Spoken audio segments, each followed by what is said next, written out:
Okay, what we're going to do today is continue to work on the NavBar component in our React app. The component so far, I've done a demonstration on how to build a login component and how to log in using BetterAuth. And so there's a prior video, if you will, with a login form. And to kind of boil it down to like the most impactful code, like we're using BetterAuth. On line 31, we have a function called sign in, and then we pass in the email and password. And on success, we use React Router DOM to navigate you to the home page, right? And so if I were to do that right away, which we got all sorts of validation on this, right? You got to hit the database and see that there's bad credentials.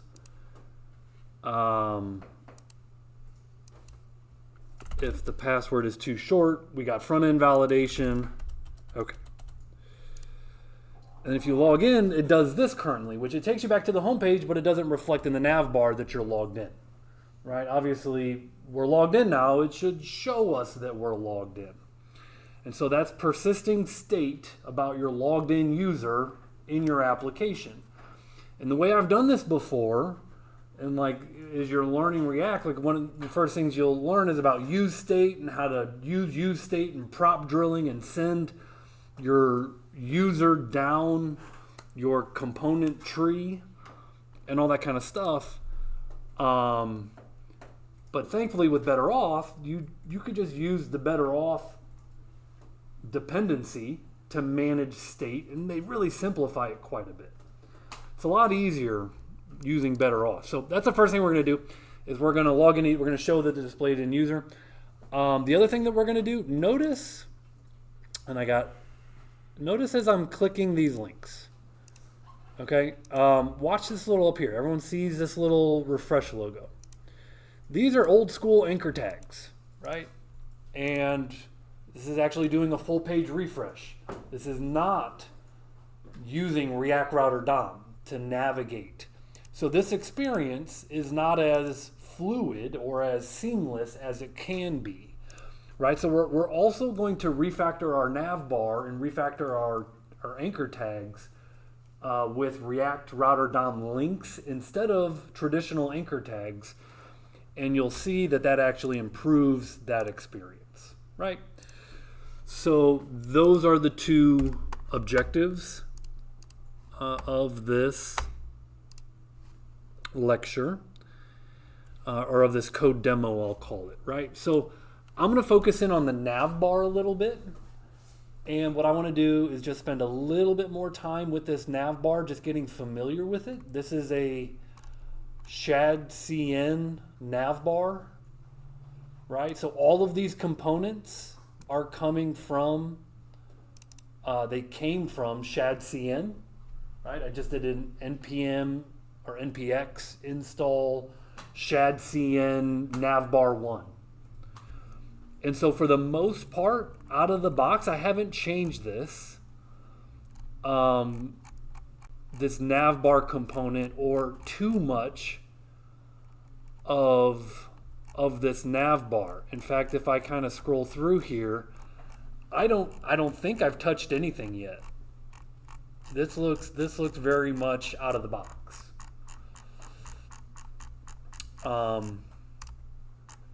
And so to kind of investigate a little bit, obviously we've got an accordion component as a subcomponent. We've got all sorts of components for the actual navigation, the nav bar itself, whether it's the menu, the content, the item, the link, the list, the trigger. We've got these sheets. Remember, sheets are for your mobile views. That's kind of that pop out for the mobile. So that if I were to look at my nav bar in mobile, right, there's your sheet.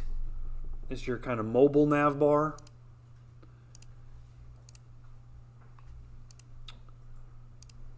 Okay, so these are just kind of some regular old components. We got these two interfaces, and this is the newer part to me. I know all of this is new to you guys, but TypeScript is the first time I'm working with and teaching TypeScript in this class. But suffice to say, TypeScript, everything has a specific type, right? So we want specific data types. And so NavBar props is a data type that when we go down here, we're saying that this object right here, this purple object that is the right in here, these are our props. And these props have default values, or you can overwrite them, right? If you were to call NavBar1 from the parent, you could overwrite these default values. Okay, but it's just a data type. It's like a double or a string or a float. In this case, the data type is an object, and it says inside of NavBar props, we can have a logo, a menu, an auth. And if we come down in here, we see, what do we see? We see a logo, we see a menu, and we see an auth. So it's just a data type, right? Same thing with this other interface. A menu item, it's just a data type. So a menu item is an object. It can have a title, a URL, description, icon. Okay, so those are just data types. Pretty interesting that our NavBar, the way it's constructed, a lot of times in a NavBar, on the leftmost side, you have your branding, you have your brand. And so if you think of a typical NavBar, when you have a brand, here's our NavBar brand, this little logo right here. And so this logo is for our branding on our NavBar. And then we actually have the menu itself, and these are the links, the URLs of the links, maybe icons for the links. But notice this is all under menu, and menu is an array of objects. So menu is an array of objects. So here's our first object, home with a backslash. Well, of course, that is home right there, and I got an extra E there. I think I deleted that, but the extra E was right here. Like literally, that's what I deleted. Then you've got this object, which you're going to notice products is our drop-down list, right? And there's our icons, right? So when we're looking at products, because this is not a drop-down nav in our NavBar, but products is a drop-down. Because products is a drop-down, it has a subset of items. And these are the actual links that'll fall underneath products. Now, I don't know if you guys have ever coded a NavBar from scratch with drop-downs that work well, but this is a heck of a lot easier than coding this from scratch. And just configuring a sub-menu of drop-down items. And then we've got another drop-down of resources. So here's resources, right? Then we've got our user list. So scroll down, here's our user list. And then here's a blog, which goes nowhere. We've got an auth object, which is, this is just used for our login buttons and sign up buttons. So this will be the login button that navigates us to /login, sign up that navigates to /sign up. Okay. Then if we get into the actual JSX, right? Remember, inside of a component, we've got JSX. So here we start seeing this JSS syntax with HTML. Beautiful comments that say, hey, notice everything underneath here is our desktop menu. So this NavBar right here, all the way down to here, this is what you see in the desktop menu. And then here is the mobile menu, and this is what you see for the mobile menu. Right? You're only going to see one at a time.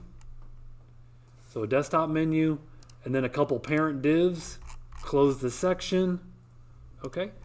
And then underneath that, we just have a couple of utility functions, right? This keeps our code from repeating itself. So when you see code multiple times, like this render menu item, here's another function to render mobile menu item, submenu link. We're not going to touch these helper functions too much today, so I can just kind of minimize these helper functions, right?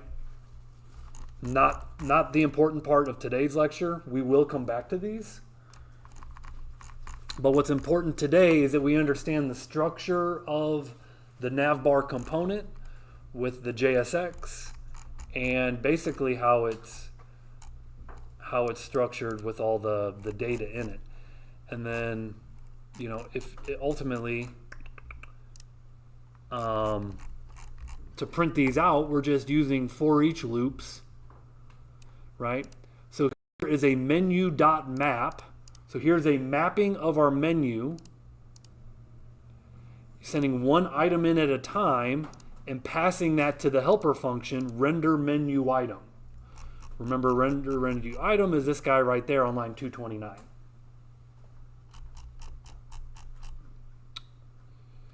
So, okay. Is that a helpful explanation of a little bit of that? Understanding it a little bit better? Okay. So what I want to do now is I want to bring in better auth and I want to bring in React Router DOM to achieve those couple of objectives.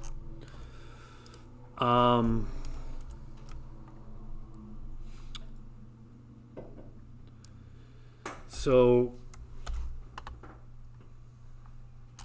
underneath all these current imports, Mr. G. Yeah. I almost went to Ash. I have a really bad migraine right now. Could we turn the lights off? Is that possible? If you have a bad migraine, let's get you just in a dark spot. Yeah, that would be Yeah, great let's too. just do that. Do you need some acceptance? I already took some. Yeah, I'll just let's just get you in a dark spot. I'll tell you what, just come with me real quick.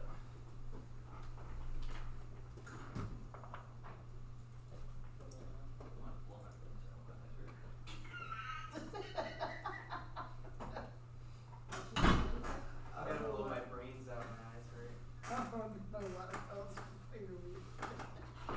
Yeah, we all get migraines here. Yeah, it's just funny. I would fucking blow my brains out. That's real.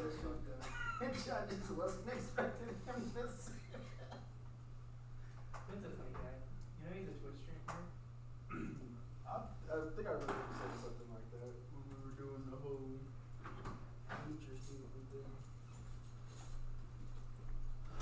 I'll get him in his own quiet area as well, not just dark. Okay. So line 26, you've seen that line before, I think a couple days ago, when we're using JavaScript to navigate us from one place to another. I'm going to use this use navigate. Okay, there's like 3 lines to get it to work, but it's not too bad. We're importing auth client because again, this is the library we're working with. This is better auth. Our auth client was something that you had this on the back end and you had another one on the front end. If I were to just kind of glance at my auth client on the front end,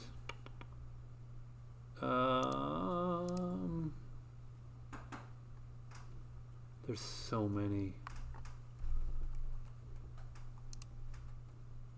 No, that's on the back end.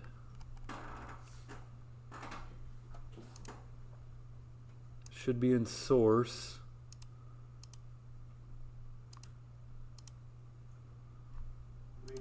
Lib, there it is. Auth client. So this is all this looks like. This is my auth client variable that holds a function to create an auth client that hits my auth on the back end. So Okay. Now this is a new import line 28, import session from better auth types, because obviously we need to manage our user session. We're going to basically log the user in, store that in a cookie. That's referred to as your session.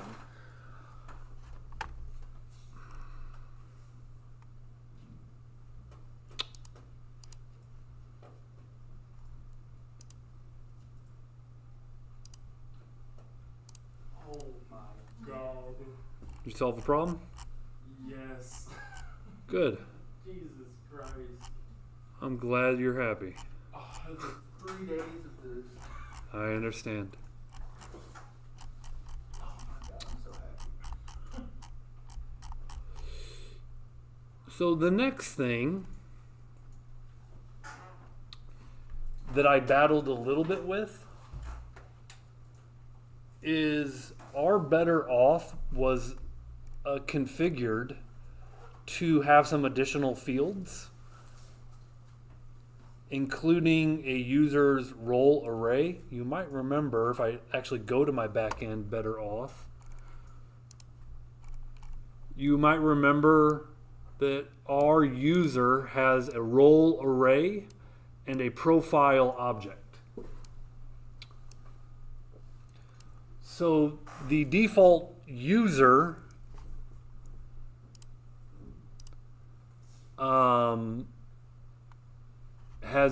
has been extended, if you will, with these new fields. So the data type for our user is what I'm going to bring in next. So you could see that I made this interface called extended user. Of course, is the ID, the email, the name, the role, all the role, which is a string array with these different fields.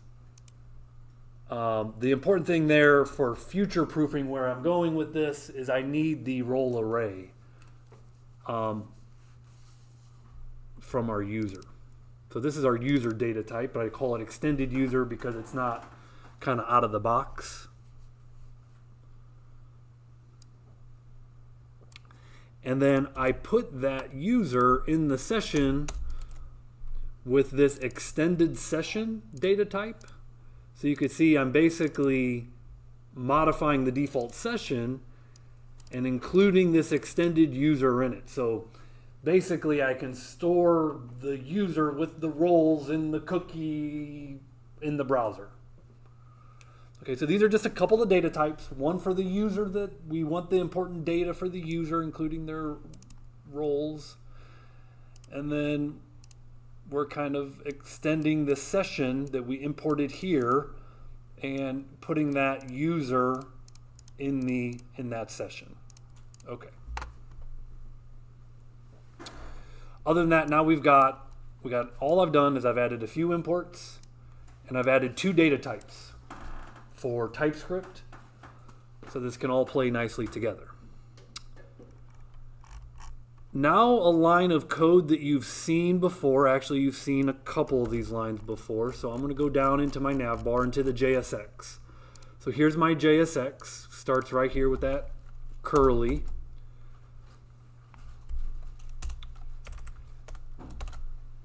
That line is how we get the session information from the cookie. And we're going to store it in a field called data, right? So ultimately, our session will be stored in data. This is just a variable, and it's going to hold our session data, right? So data is equal to session that is destructured out of this use session call. There's also this is pending, which is a Boolean true or false, and as something is loading, you can do something when it's in pending and the data is still loading. You can show that the page is loading.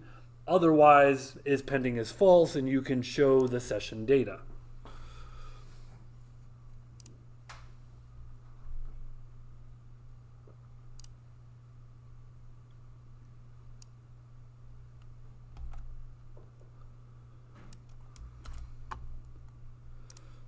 So I have this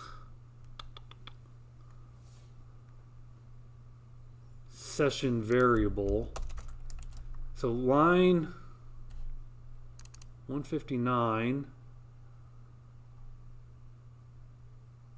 creates this session variable, and I convert or I cast that to include the role field, because by default it doesn't. So I convert this session variable into an extended session, which should contain my role. So on line 159, it doesn't have the role. Roles should be included now on line 163. And just as a debugging, you could take this out. These are just a couple of console logs to show my session has data in it and my extended session has data in it. I was troubleshooting a lot. I probably don't need these console logs. Presumably it works. Okay, so this is what's needed to get the data out of the database into a session in this NavBar. And now we're actually just going to show it in the NavBar. We need to have conditional logic in our NavBar to show a different NavBar based on whether you're logged in or not. So let's go down to the desktop menu.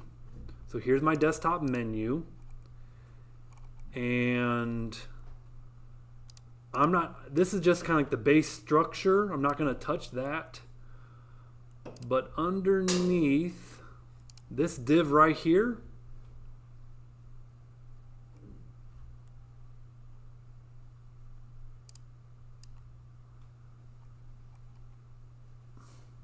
is going to be replaced. I'm going to replace that div with some conditional logic, like an if-else, if you will. So this div right here, so closing div, closing div.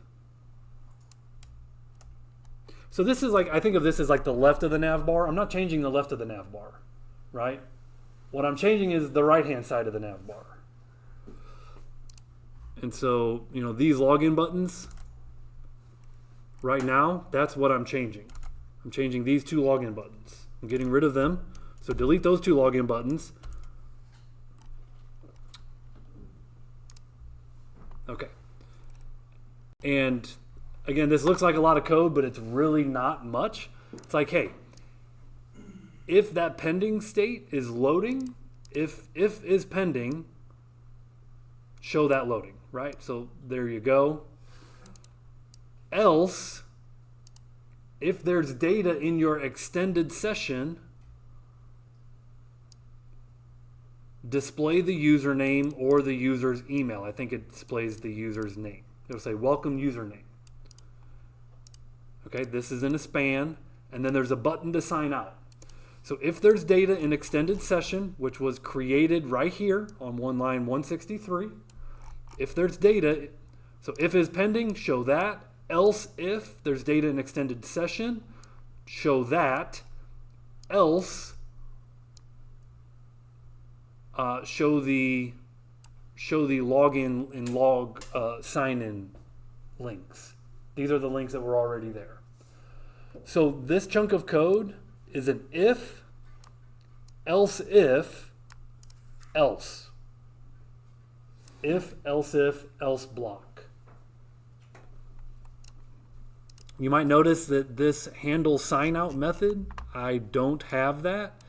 Very simple method. Let me scroll up because I forgot this. Right here, where I'm writing my JavaScript after my console logs, I'm just going to write a function that uses auth client sign out method and navigates me home. So handle sign out is a function that does what it sounds like it does.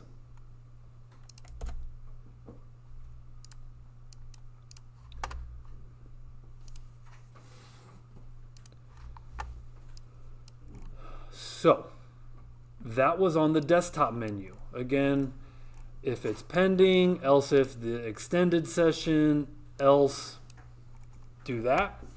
But there's a mobile menu as well. So I need to basically write the same code for my mobile menu. I leave the top of the nav bar alone, and I only modify the bottom of the nav bar. That bottom of the nav bar kind of starts right here with this div. Remember, these two buttons right here are what I'm changing. So if I go to that, what does that look like? Again, it's very similar to what we just wrote. It looks like a lot of code, but it's not. So let me delete that and paste. We got a flex box here in a column direction. If it's pending, we say loading. Otherwise, if there's an extended session variable, display the user's name with a logout button. You click the logout button, it calls that function to sign out. Otherwise, if there's no extended session, display the sign in button or the sign up buttons.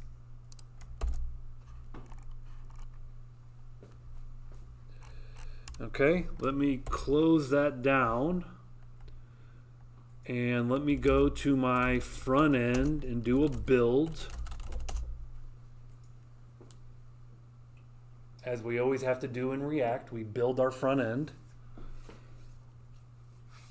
And then I go back to my back end. npm run dev. Let me close that down. Okay, you can see I'm already actually logged in. So you can see it is in fact reading from the cookie and it's welcoming my user. So if I log in with Google, I now welcome myself. If I log in with another user, okay, I'm welcoming that user. Okay, and so that user is persisting, and that is what's needed to have that persist. And again, I did set it up so that we can have the roles on the front end too, right? Because obviously we spent a whole bunch of time looking at permissions on the back end, and now we're going to want to display certain nav bars based on roles. Or whatever, certain permissions on the front end. Sign out simply replaces it with that, so that's good. Obviously this is all hitting my Mongo database, and this makes me happy. The last thing to do is actually a really simple line of code, and again, I think it's pretty cool what it does. Again, it's a small but noticeable difference when you're watching this little tab and you're watching the page refresh. And so the fix to that is that all these little anchor tags here, all these anchor tags have to be refactored to links. And so import use navigate and link from React Router DOM. So I'm going to use the link tag, and this instead of ahref, as it kind of suggests, will become link to. Link to, and that's the only refactor that it takes. All of my ahrefs, and then we close the link. So your anchor tags just get refactored to React Router DOM link components, and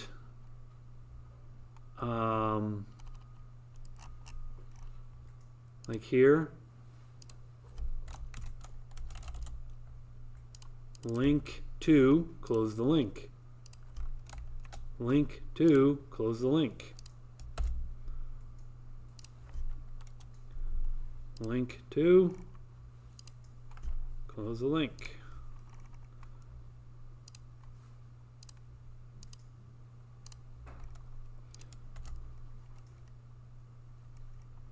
I'm sure it's easy to overlook these things.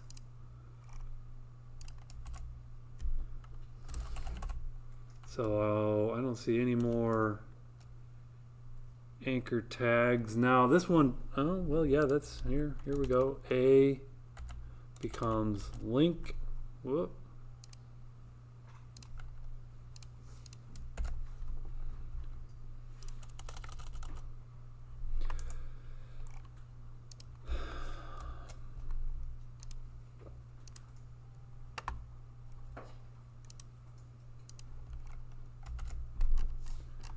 Finding all of the anchor tags, there's got to be a good hotkey to see if I have any anchor tags left. But here, the href, what I'll just do is I'll search for href.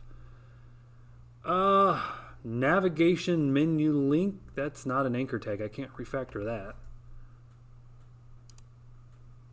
But I don't have any more href attributes. So I think that'll get the job done. So now, let me go back, cd, whoop.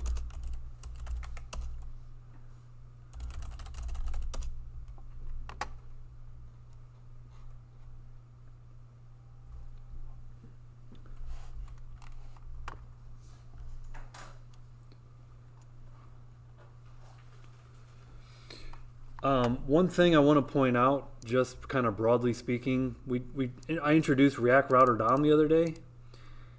And one thing, because I've always done it this way before, I didn't do it this way this time. I took the browser router and I surrounded app. And so this is the way I've always done it in the past. So browser router surrounds app, and then inside of app you define your routes. So just pointing that out, I might have refactored that. I don't know if I showed you guys that or not, but that's how I've always done it in the past. I think before I just had browser router out right here, above the routes here. Nonetheless, let's see, I just did a build, so let's go back, cd npm run dev.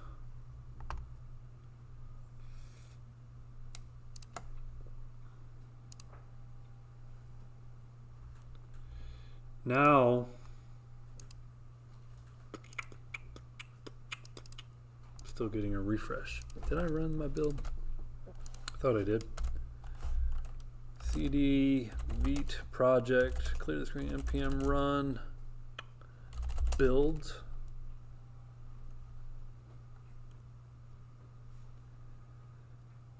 Now I will say, because what we're actually using are all of these other components, like the navigation menu and all this kind of stuff, there might still be anchor tags inside these components. I might need to dig into these things and actually refactor my anchor tags that way.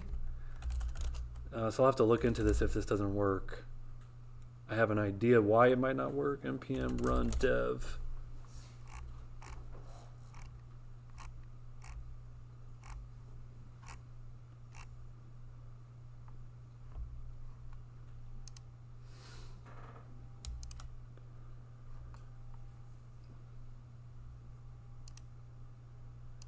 Yeah, I'm still getting the refresh. So I think it's because it's a NavBar full of those components that I think there's still some anchor tags hidden in my source code. However, it is still linking, just not the experience I would expect. So I'll look into that some. Main thing here today was getting that user to persist in my NavBar. And hope you guys found that helpful. I do have this code pushed already to my repo, along with the next demo, which I haven't done yet, which is getting different NavBars based on your role. So that's coming. All right, I'll stop that here.